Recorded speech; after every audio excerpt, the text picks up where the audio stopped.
I want to play for you some audio from Myles Garrett after the weekend. Of course, the Browns collapsed down the stretch against the Jets. They lose in crushing fashion, and the boos rained down on the Browns. Here was Myles Garrett. The more disappointing thing was the booing at the end. It was not the most optimal ending that we'd want. We'd want to win. Of course, we want to play out the game and it end 30-16 or 30-17, whatever it was. We get a pick or a strip sack and end the game, but that's not always how it goes. These guys are still putting their asses on the line and playing as hard as they can, and they should be respected as such. Okay. More from Myles Garrett. He said, it's only 2 games, especially the next one coming up with a home crowd. We have a lot of time to correct what we're doing, so we don't want to see this crowd, the stadium, give up on us this early. We want to see them completely behind us. He said it's disappointing for everybody, but it's disappointing for us as a team knowing that we had them with our foot on their throat and we didn't finish them, and that's completely on us. We'll learn from it and correct it. I'm going to, for the first 20% of this argument, defend Myles Garrett.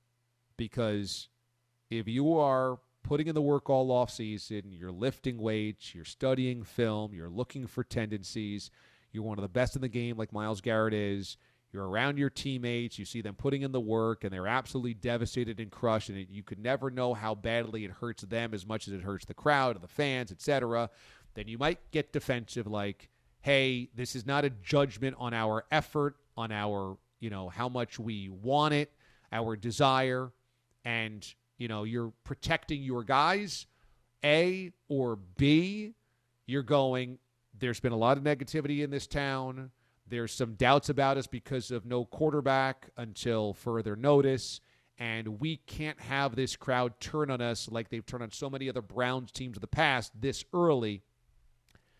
I'll hear you, and I'll even wave the flag for you because all those things are fair. Here's the next 80%. Come on, what do you expect the fans to do? This is the first time in more than 3,000 games, Myles. The first time since 2001, Myles, that a team has had a 13-point lead with 2 minutes to play and lost the game. So what exactly do you think Browns fans should do? You think that they should clap and applaud your effort through 58 minutes of play? Do you think they should go home, honk their horn to say, hey, you know what? At least we were competitive, almost winning. What do you think they should do? Just silently walk out, go, man, I know how hard they work. I feel really crummy right now. That was a gut-wrenching loss, but I know how hard they work.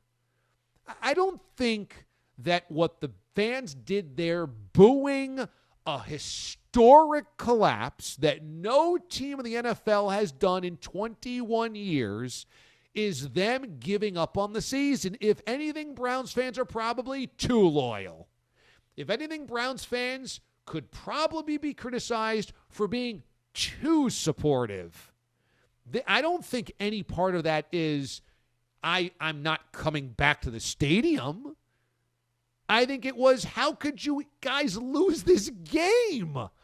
Again, I don't need to go over the gory details here, but the Browns had to Brown like 12 times to lose that game in 2 minutes. Nick Chubb has to not go down to the 1. Kevin Stefanski has to tell him, don't go down to the 1. They've got to miss an extra point. They've got to blow a coverage on a 65-yard touchdown. They have to lose an onside kick. They have to let Joe Flacco, with no timeouts, complete 2, not 1, 2 touchdown drives against them in the final minute 52. All of that has to happen. Like, what do you want the crowd to do? The crowd got out there at 8 a.m. or 9 a.m. and they cooked bacon and eggs on their griddles. They cooked burgers and sausages. They drank beers. They were out there in the sun all day. They're partying. They're feeling good. The game begins. They're screaming, they're cheering for you, they're applauding touchdowns to the lead. You go up 13 points with 2 minutes to play, and they are ready to just pop the cork on a great day at the office. That was a great home opener. I'm happy I'm going down. And you have ripped the rug out from under them, and you expect them to be pleasant? Well, what do you expect? By the way, not for nothing, Myles, you were probably 10 years old. But the last time this happened in the NFL happened to those fans. Those same fans watch this happen. The only other time it's happened in 2 decades. In 2001, the Browns blew it again, this time to the Bears. Well, so what do you want them to do? Golf clap your effort? They're booing because you sucked when it mattered most. And thank goodness it wasn't worse.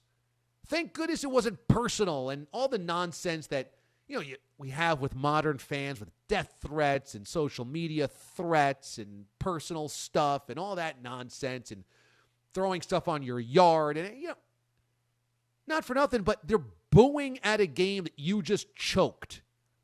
Well, you want them to be nicer? I mean, come on. I sincerely hope that moment is just Myles Garrett going, we don't want to lose the fans in week 2, which you won't. Browns fans are notoriously loyal. You won't. But don't expect them to be nice when you choke a 2-touchdown lead with 2 minutes and the Jets have no timeouts to Joe Flacco. And let me remind you, the Jets. When we come back here on the show, is Billy Napier taunting Vols fans? Plus done to a news. DA, CBS Sports Radio.